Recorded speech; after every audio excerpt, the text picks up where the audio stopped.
Assalamualaikum warahmatullahi wabarakatuh. Perkenalkan, nama saya Delia Musikasari dengan NIM 2401036061. Yang terhormat Bapak Tommy sebagai dosen pengampu komunikasi antar budaya. Di sini saya akan menjelaskan tentang gotong royong sebagai komunikasi antar budaya di suatu desa Pondok Jagung, yaitu Desa Cemara. Nah, kegiatan gotong royong di Desa Pondok Jagung ini tidak hanya menjadi rutinitas sosial yang diwariskan dari generasi ke generasi, tetapi juga menjadi sistem komunikasi yang hidup, dinamis, dan penuh makna. Di balik setiap aktivitas gotong royong ini tersimpan proses komunikasi yang melibatkan pertukaran simbol, pemaknaan budaya, dan penyelesaian sosial yang saling memperkaya antar individu maupun antar kelompok. Gotong royong juga menjadi wadah pembelajaran sosial di mana masyarakat memahami pentingnya untuk bekerja sama demi kepentingan bersama. Nah, dalam konteks komunikasi antar budaya ini, kegiatan ini menunjukkan bahwa interaksi yang sehat tidak hanya ditentukan oleh bahasa, tetapi juga oleh sikap terbuka, kemampuan mendengarkan, serta kesediaan memahami makna di balik setiap tindakan dan ucapannya. Contohnya itu ketika warga lokal dengan penuh kesabaran mengajarkan bahasa Sunda, misalkan bahasa Sunda kepada pendatang. Nah, hal itu tidak sekedar transfer bahasa, tetapi juga proses membangun jembatan, memahami lintas budaya yang memperkuat hubungan sosial. Gotong royong di Desa Pondok Jagung juga memperlihatkan penerapan nyata dalam teori communication accommodation oleh Howard Schlegel, di mana masyarakat menyesuaikan gaya berbicara, pilihan kata, dan pola interaksi agar tercipta kenyamanan dalam berkomunikasi dengan orang yang berbeda latar budayanya.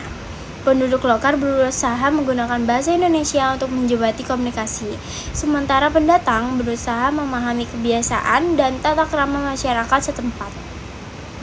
Proses penyesuaian dua arah ini menjadi bentuk komunikasi adaptif yang memperkuat keharmonisan dalam kehidupan sehari-harinya.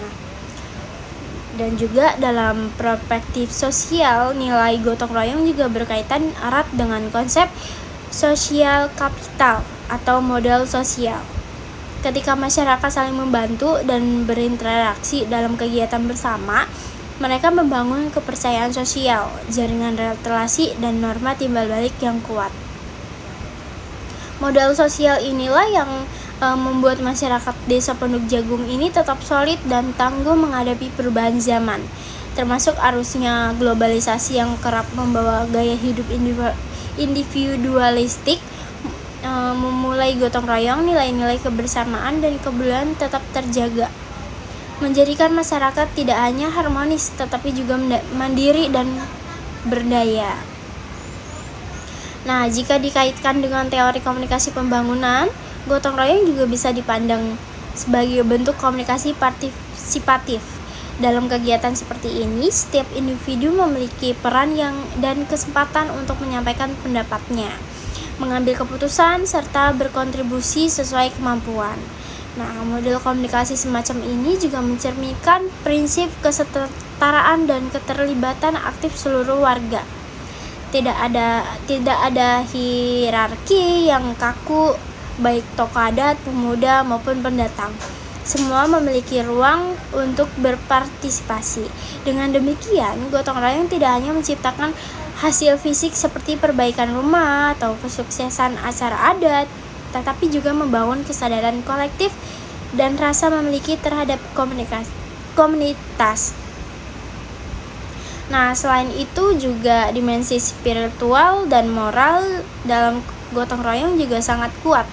Setiap kegiatan dilakukan dengan semangat, ikhlas, dan percaya bahwa membantu orang lain adalah bagian dari ibadah. Dalam konteks ini, nilai-nilai budaya terpadu dengan nilai religius membentuk sistem sosial yang harmonis antara aspek duniawi dan spiritual. Inilah yang menjadi gotong royong bukan hanya tradisi sosial, melainkan juga sarana pembentukan karakter dan moral masyarakat.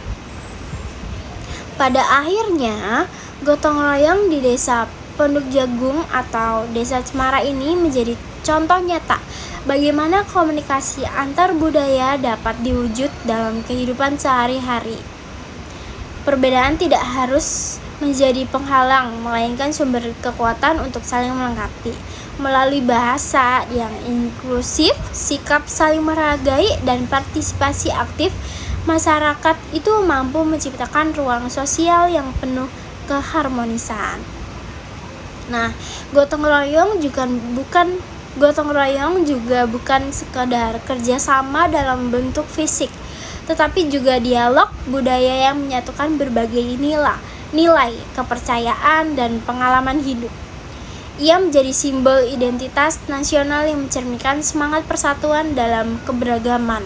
Dalam dunia modern yang cenderung individualistik, nilai gotong royong menjadi pengikat penting bahwa kekuatan sejati bangsa Indonesia terletak pada semangat kebersamaan, saling membantu, dan komunikasi yang penuh makna antar budayanya. Dengan demikian, gotong royong tidak hanya menjadi bagian dari warisan budaya, tetapi juga menjadi strategi komunikasi sosial yang relevan sepanjang masanya, memperkuat solidaritas, membangun rasa percaya, dan menjaga harmoni di tengah masyarakat yang menjemuk. Nah, inilah bukti bahwa nilai lokal yang dijalankan dengan kesadaran budaya mampu menjadi fondasi kuat dalam menciptakan kehidupan sosial yang damai, inklusif, dan berkelanjutan. Sekian dari saya. Wassalamualaikum warahmatullahi wabarakatuh.